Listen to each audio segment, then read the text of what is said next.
Warga Kelurahan Mahakeret Barat, Manado, Sulawesi Utara menemukan mayat seorang pria di bawah tangga. Mayat diduga jadi korban pembunuhan lantaran ditemukan bekas tikaman di tubuhnya.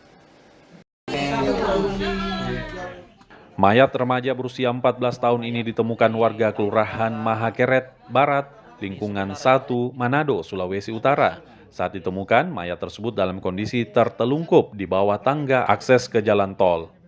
Mayat tersebut pertama kali ditemukan seorang warga yang melintas kemudian melaporkan ke polisi.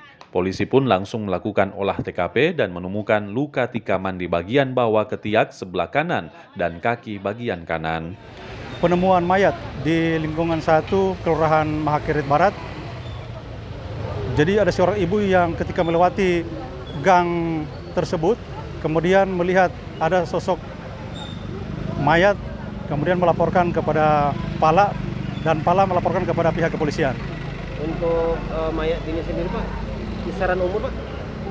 Jadi untuk kisaran umur sekarang ini masih dalam penyelidikan. Oke Pak, ini kan tadi kan kita bersama kan ada tanda-tanda diduga kekerasan Pak. Dari pihak kepolisian seperti apa Pak? Ya, jadi dari kasat mata memang terlihat di sekujur tubuh itu ada tanda-tanda kekerasan.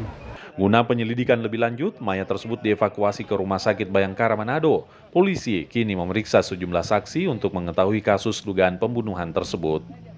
Jimmy Dapar, Kompas TV Manado, Sulawesi Utara.